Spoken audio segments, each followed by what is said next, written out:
नमस्कार दोस्तों, चुनाव समिति के आज सदस्य आपके मोबाइल की स्क्रीन के ऊपर जो आप और तस्वीर देख रहे हो, ये तस्वीर कैबिनेट है मंत्री प्रभात चौधरी की। और प्रभात भाई चौधरी ने महेंद्र सिंह मालवीय बैतूल विधानसभा में अपना आवेदन दिया है और उन्होंने उम्मीदवारी जताई है। दरअसल बैतूल में एकमात्र नाम देखा जा रहा था अपने कांग्रेस के CWC सदस्य व पंजाब प्रभारी हरीश चौधरी का, लेकिन प्रभात चौधरी ने अपनी दावेदारी प्रस्तुत कर यहाँ पर सबको चौंकाया भी है। तो आरोप भी लगाया कि मैंने जब दावेदारी पेश की उस समय मेरा आवेदन नहीं लिया गया, हालांकि बाद में ले लिया गया। क्या कहना है प्रभात चौधरी का, आप खुद सुने। कांग्रेस पार्टी के द्वारा आगामी विधानसभा को लेकर प्रत्याशियों के चयन की प्रक्रिया और उसके आवेदनों की प्रक्रिया चल रही है। इसी के तहत बैतूल विधानसभा से पूर्व राजस्थान विश्वविद्यालय से छात्र संघ अध्यक्षा रही प्रभात चौधरी ने आवेदन किया है। आज हमारे साथ में उनसे बातचीत करते हैं किन मुद्दों के तहत, क्योंकि बैतूल विधानसभा से हरीश चौधरी जो कि CWC सदस्य भी है, बड़े नाम है, उनके सामने उन्होंने यहाँ पर अपना उम्मीदवारी पेश की है।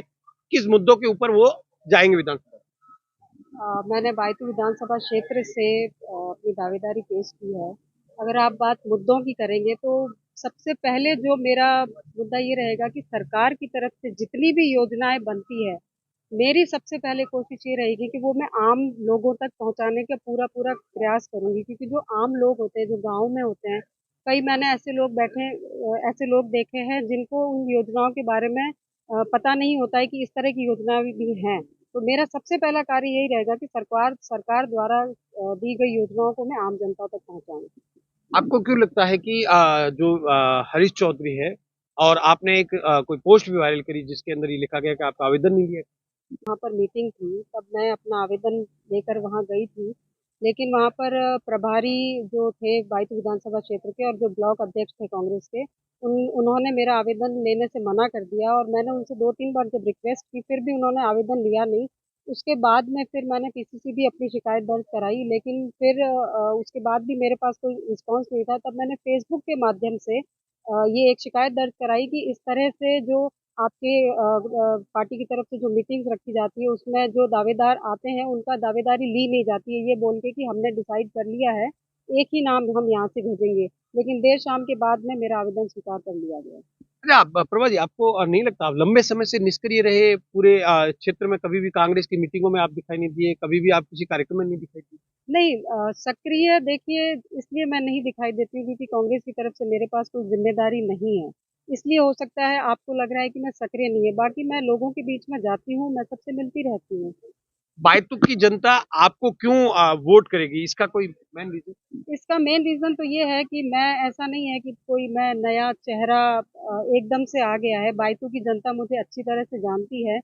मेरा परिवार जो है वो बैतूल की जनता उनको भी जानती है और मैं केवल ये नहीं कहती हूँ कि मेरे परिवार का अच्छा जो सोच है बैतूल के लोगों के मन में, इसीलिए मुझे टिकट दो। मैंने राजनीति की जो प्रथम सीढ़ी है वो मैंने पार की है, उसके बाद ही मैं इस बेसिस पर टिकट मांग रही हूँ और बैतूल मेरा विधानसभा क्षेत्र है, इसलिए मैं वहाँ से मांग रही हूँ। अच्छा, आपको लगता है कि आप लगातार सक्रिय रहते हैं, और सबसे बड़ी बात ये कि हरीश चौधरी जैसे नाम के सामने आपने अपना दावेदारी पेश की? नहीं, ऐसा नहीं है कि कोई दावेदारी कोई बड़ा नेता है तो दावेदारी पेश नहीं कर सकता। जिनको लगता है कि हाँ, हम कैंडिडेट है वो पेश कर सकते हैं। तो ऐसे तो सब जगह ही बड़े नेता है, तो उस इसका क्या मतलब है, जो छोटे कार्यकर्ता हैं वो टिकट नहीं माँगेंगे। बिल्कुल माँगने का सबको हक है और हम माँगेंगे। और टिकट अगर नहीं मिलती है तो अगला क्या स्टेप रहेगा? हम जिनको टिकट मिलेगी उनका सहयोग करेंगे। कांग्रेस पार्टी के साथ में रहेंगे? बिल्कुल पूरी तरह से हम साथ में रहेंगे। क्या प्रभात चौधरी अब आने वाले दिनों में कांग्रेस में एकदम में सक्रिय रूप से सामने दिखेंगे? मैं सक्रिय रूप में ही हूँ, मैंने कहा ना आपको, इसीलिए आपको लगता है मैं सक्रिय नहीं हूँ क्योंकि मेरे पास कोई ज़िम्मेदारी नहीं है कांग्रेस पार्टी की तरफ से और मैं सक्रिय रहती हूँ। तो ये है प्रभात चौधरी, जिनका साफ तौर से कहना है, क्योंकि राजस्थान विश्वविद्यालय से अध्यक्ष बनने के बाद में इनका नाम एकदम से सामने आया था, लेकिन पिछले कुछ समय से यह निष्क्रिय है। हालांकि इनका कहना है क्षेत्र में लगातार सक्रिय रहे हैं, लेकिन पार्टी की ओर से कोई जिम्मेदारी नहीं दी गई है, इसीलिए वह निष्क्रिय है। लेकिन उन्होंने बैतूल से अपना आवेदन दिया है। प्रेमनंद था